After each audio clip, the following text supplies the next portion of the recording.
Bonsoir, heureux de vous savoir à l'écoute pour une nouvelle édition de Mission 7-8. Écoutez, ce soir, nous allons aborder un nouveau sujet, la personne de Jésus-Christ. Et j'aimerais vous expliquer ce que nous allons faire au cours des prochaines semaines. Vous savez, cette série explore la doctrine de la Christologie en se concentrant sur la personne et l'œuvre de Jésus-Christ. Jésus-Christ est Dieu dans la chair, le centre de toute l'histoire et le seul espoir pour le salut de l'humanité et de la création. Donc, cette série explore la doctrine de la Christologie en se concentrant sur la personne et l'œuvre de Jésus-Christ. Jésus est Dieu dans la chair, le centre de toute l'histoire et le seul espoir pour le salut de l'humanité et de la création. Maintenant, la question qu'il faut se poser, qui est Jésus? C'est certainement l'une des questions les plus importantes qui pourrait jamais être posée. Cette question était posée il y a plus de 2000 ans, lorsqu'il était sur terre. Et c'est une question tout aussi vraie aujourd'hui. Était-il uniquement un homme bon, uniquement un homme sage, uniquement un bon enseignant hors pair ou un révolutionnaire? Où était-il et donc est-il en fait Dieu? Presque toutes les confessions religieuses du monde ont une opinion sur la question, tout comme presque tous les philosophes de ce monde, les érudits et les historiens. Donc, c'est ce que nous allons étudier ce soir. D'entrée de jeu, Jésus-Christ est éternité. Jésus-Christ est éternité. Vous savez, la plupart du temps, lorsque les chrétiens pensent et parlent de Jésus, nous nous concentrons sur la personne physique ayant vécu sur terre. Mais le fait est que la deuxième personne de la Trinité que nous connaissons sous le nom de Jésus-Christ est notre Dieu éternel. Alors, quand on pense à lui d'un point de vue théologique, il est souvent utile de commencer beaucoup plus loin, n'est-ce pas, un petit peu en arrière dans l'histoire.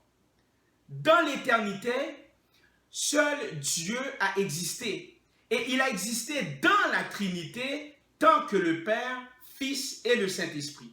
Donc, notre discussion sur l'éternité se divisera en plusieurs parties au cours des cours que nous allons voir, mais nous allons voir quelques traits par rapport à la définition. Donc, nous allons aborder et nous allons examiner l'enseignement biblique sur la divinité du Christ et nous allons étudier également quelques déclarations explicites ce soir. Divinité et quelques déclarations explicites ce soir. Donc, vous n'êtes pas sans savoir que nous allons souvent regarder dans la parole de Dieu. Donc, Hébreux chapitre 13, verset 8. Hébreux chapitre 13, verset 8.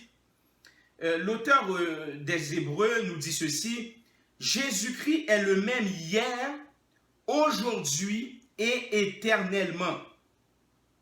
Bon, déjà là, on voit le mot éternel. Donc, Jésus est le même hier, aujourd'hui et éternellement. Ce n'est pas pour rien que j'avais débuté l'étude biblique en ce qui a trait à la personnalité de Dieu. Et nous constatons que lorsque nous étudions la personne de Jésus-Christ, eh bien, nous voyons des choses similaires, littéralement. Donc, qu'est-ce que cela signifie? Eh bien, la divinité de Jésus est évidente dans le Nouveau Testament à bien des égards. Premièrement, l'Écriture contient plusieurs déclarations explicites selon lesquelles il est divin. Plusieurs personnes n'aiment pas entendre dire ça, dire hey, Dieu, que Jésus-Christ est Dieu. Certains courants, n'est-ce pas, philosophiques, certains courants religieux vont dire non, Jésus ne peut pas être Dieu, mais nous voyons ici qu'il est vraiment Dieu. Deuxièmement, certains passages du Nouveau Testament s'appliquent aussi dans l'Ancien Testament d'une manière qui démontre sa divinité. Et troisièmement, certains passages lui attribuent des attributs divins. Des attributs divins. Maintenant, nous allons voir quelques déclarations explicites. Plusieurs passages enseignent explicitement que Jésus est divin en se référant directement à lui comme Dieu. Par exemple, dans Jean chapitre 20, verset 28, la Bible nous dit ceci. Thomas lui répondit, « Mon Seigneur et mon Dieu. » Jésus lui dit, « Parce que tu m'as vu, tu as cru. Heureux ceux qui n'ont pas vu et qui ont cru. » C'est quand même incroyable de voir Thomas, celui qui était réfractaire à savoir que Christ était ressuscité. Et bien maintenant, Thomas va appeler Jésus mon Dieu. Donc, ce sont des preuves explicites que Jésus est Dieu. Maintenant, dans 1 Jean, chapitre 5, verset 20. Dans 1 Jean, chapitre 5, verset 20, nous allons le lire. 1 Jean, chapitre 5, verset 20. Nous savons que le Fils de Dieu est venu et qu'il nous a donné l'intelligence pour connaître le véritable, et nous sommes dans le véritable en son Fils Jésus-Christ.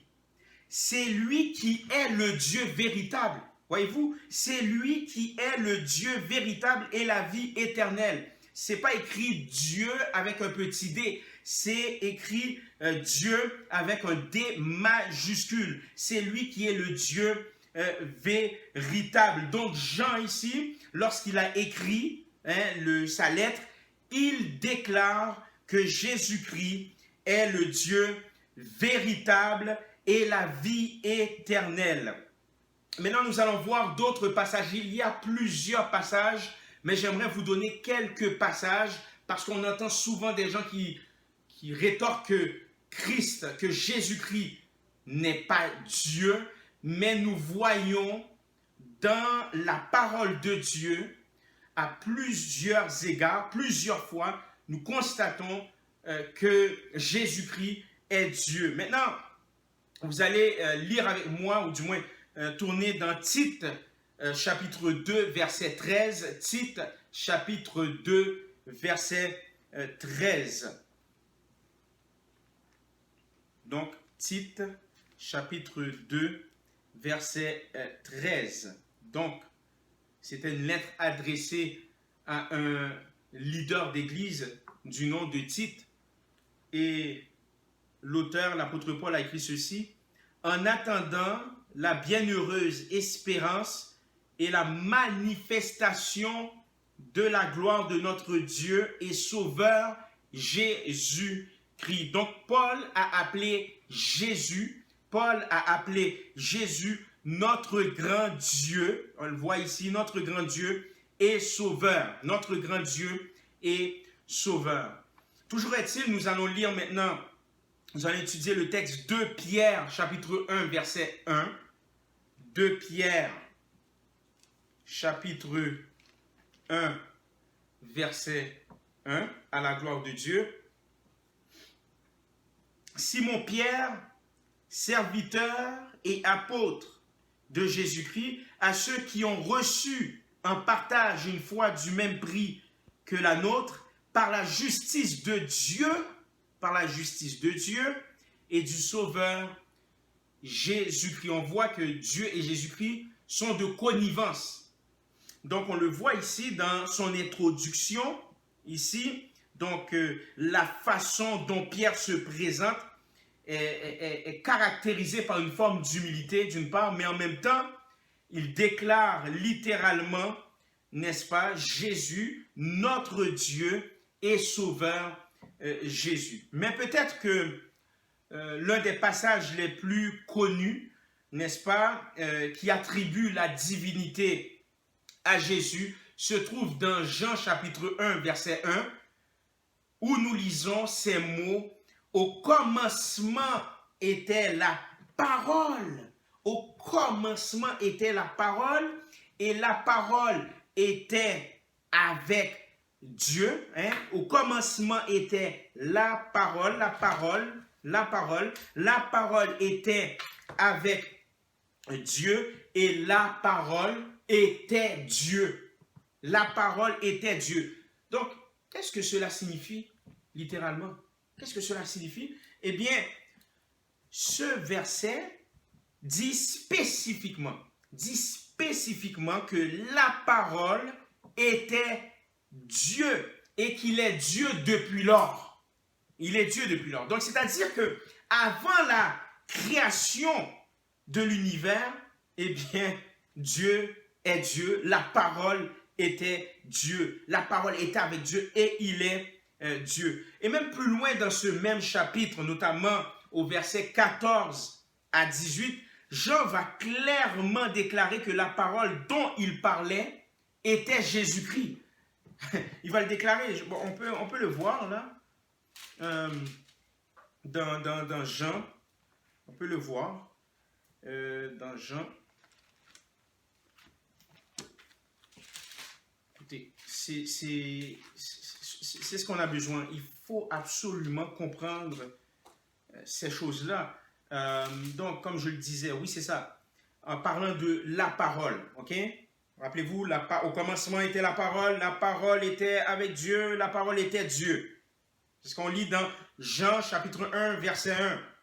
Maintenant, Jean va maintenant rentrer en profondeur au niveau de la divinité de Jésus-Christ, au chapitre 14. Et la parole a été faite chair et elle a habité parmi nous, pleine de grâce et de vérité, et nous avons contemplé sa gloire. C'est un témoin oculaire. Il a contemplé sa gloire, une gloire comme la gloire du Fils unique venu du Père. Verset 15, Jean lui a rendu témoignage et c'est écrit, c'est celui dont j'ai dit, celui qui vient après moi m'a précédé car il était avec moi. Donc on le voit ici, l'auteur Jean maintenant va faire mention, n'est-ce pas, de la divinité de Christ ici, et en parlant aussi que de Jean-Baptiste au verset 15, le témoignage de Jean-Baptiste qui va corroborer à la déclaration de Jean qui déclare que Christ, il est littéralement Dieu. Donc, en d'autres termes, cette parole a pris la forme d'un être humain. Donc, de cette façon, Jean a laissé, et ça là, c'est important à le comprendre, là, Jean a laissé aucun doute que Jésus est Dieu. Que Jésus est Dieu. Jésus a toujours et sera toujours pleinement divin dans tous les sens.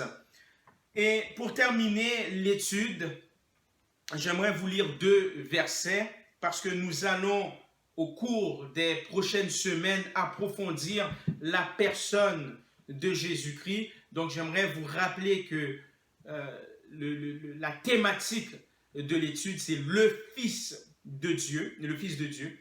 Donc, au cours des prochaines semaines, nous allons rentrer en profondeur au sujet de cette étude, qui, somme toute, est une étude qui va nous aider à être enracinés dans notre foi chrétienne. Être enracinés. Donc, je lis pour vous Jean chapitre 14, versets 9 et 10. Jésus lui dit, « Il y a si longtemps que je suis avec vous et tu ne m'as pas connu, Philippe. » Ça, c'est Philippe qui dit, hey, « Tu nous parles tout le temps, là, tu nous fais toujours mention du Père. Constamment, tu nous parles du Père. Peut-on le voir? » Mais regardez la réponse de Jésus quand même. Je voulais vous mettre en contexte. Je relis encore pour vous Jean chapitre 14, versets 9 et 10. Jésus lui dit, « il y a si longtemps que je suis avec vous et tu ne m'as pas connu, Philippe? Celui qui m'a vu a vu le Père. Comment dis-tu, montre-nous le Père? Ne crois-tu pas que je suis dans le Père et que le Père est en moi? Les paroles que je vous ai dites, je ne les dis pas de moi-même, et le Père qui demeure en moi, c'est lui qui fait les œuvres. Donc littéralement, Jésus est en train de dire à Philippe, écoute Philippe, je suis le Père, parce que le Père habite en moi. Donc en d'autres termes, je suis Dieu. Donc ici, explicitement, Jésus va dire qu'il est Dieu, mais dans une rhétorique par rapport à la question de Philippe. Et je termine avec ce verset. Prenez-le en note. Jean chapitre 10, verset 30. Moi et le Père, nous sommes un.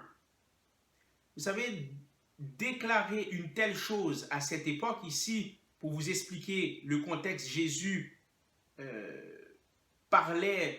discutait avec les leaders religieux de son temps, et ces leaders religieux de son temps l'insultaient, et Jésus va faire cette déclaration, moi et le Père, nous sommes un.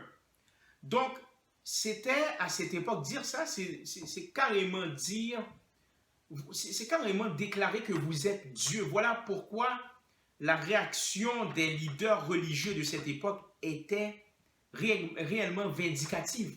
Vous allez voir comment la réaction était violente. Donc, lorsque Jésus a dit cela, et je termine là-dessus, cela présuppose l'unité de Jésus avec Dieu. L'unité de Jésus avec Dieu dans le sens de l'essence. Donc, il y a unité dans l'essence même et également de par sa nature. Donc, il y a unité par sa nature, par son essence, entre Dieu, le Père, et Jésus-Christ. Donc, j'espère que cette étude, en tout cas, on a voulu mettre la table, on a commencé rough, on a commencé rapidement, en direct, vraiment, pour démontrer qu'on n'a pas le temps à perdre, c'est le Fils de Dieu, il est Dieu. Donc, ceci termine la session numéro 1 sur le sujet de Jésus, et la semaine prochaine, nous allons aborder d'autres questions sur le Fils de Dieu. Soyez bénis.